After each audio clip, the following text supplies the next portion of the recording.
I'd been trucking for nearly 15 years when this happened, sometime in 2017. I was running an overnight haul across the Mojave Desert, headed toward Arizona with a trailer full of appliances. At least, I'm pretty sure that's what I was hauling. The desert was pitch black in every direction, so dark it felt like the world had been hollowed out. My semi's headlights were embarrassingly dim, something I'd kept putting off fixing. Most nights I didn't notice it, but with no other cars around, the weak beam was painfully obvious. Every few minutes I had to squint just to keep the road in view. Honestly, that alone could have been the start of a horror story. I thought about pulling over and waiting for sunrise, but I needed the money badly. So I pushed on, telling myself it was basically a straight shot. It'd be fine. Maybe an hour before sunrise, something suddenly appeared ahead of me. Fast. Instinctively, I slammed on the brakes, heart pounding at the thought of hitting an animal. But when I stopped, barely a foot short, I realized what it actually was. A car. Hazards blinking. Parked perfectly centered on the double yellow line. What made my stomach twist was that the passenger door was wide open. I'm not easily scared. Spent enough nights in rowdy bars to hold my own usually. But something about it being dead center in the highway was strange. Still, curiosity won. I backed up the semi and pulled to the side. When I stepped out, the warm desert air felt oddly still. Not a breeze, not a single sound except the faint tick of the car's hazard lights. It was the kind of quiet that makes your ears ring. And when I got closer, I saw it was a fairly new Ford Fusion. Doors still hanging open like someone got out in a hurry. But when I checked inside, front, back, even on the floorboards, there was no one. That was the moment the unease settled into me. The kind that crawls up your spine because something doesn't add up. I stood there, glancing over my shoulder again and again.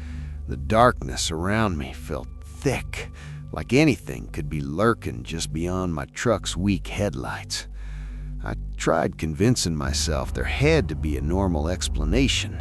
Maybe someone broke down, went to get help, or wandered off half asleep. But the chill in my gut said otherwise. Still, against every instinct screaming at me to leave, I kept investigating. Inside looked normal. Keys in the ignition, engine off. Then I went around to the trunk. The trunk wouldn't open, locked, so I grabbed the keys from the ignition and tried again. It unlocked, but still didn't budge, jammed from the inside. I checked the back seat and found I could access the trunk from there. Inside were 3 squishy garbage bags and a rope tying the trunk lid shut from the inside. I was leaning in, reaching toward one of the bags when a gunshot, sharp, deafening, exploding through the desert. I jerked upward so hard I cracked my head on the car roof. I didn't think, didn't look. I threw the keys onto the front seat and bolted for my truck.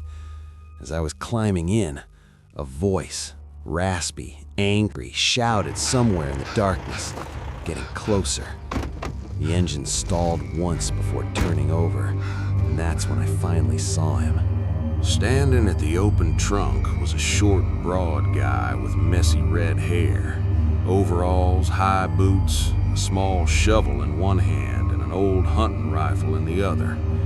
We locked eyes as my truck started rolling forward. He didn't look wild or deranged. He looked worried, almost desperate. Then he dropped the shovel and waved frantically, yelling, "Wait, wait!" Yeah, not a chance. I floored it, pushing the semi harder than I ever should. In the mirror, I saw him sprint toward his car, scramble inside and peel out onto the road behind me. In minutes, his headlights were gaining fast, way too fast. I called the police, voice shaking as I tried to explain. His car swerved left and right behind me, horn blaring, practically kissing my bumper. For 15 agonizing minutes, he rode my tail, then cut in front and brake-checked me hard. Just before I nearly plowed into him, red and blue lights appeared ahead. He veered sharply into the desert, disappearing into the darkness.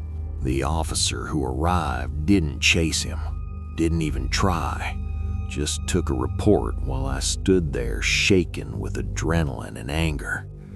He promised they'd search the area once backup arrived, promised they'd call with any updates. They never did. I've told this story more times than I can count, and every time people have theories, usually involving bodies in those garbage bags. But the bags were too small and the shovel too tiny for a burial. Maybe he was disposing of something else, something sick. Or maybe I caught him in the middle of something I'm better off never understanding. Either way, I haven't felt comfortable driving through empty deserts at night ever since.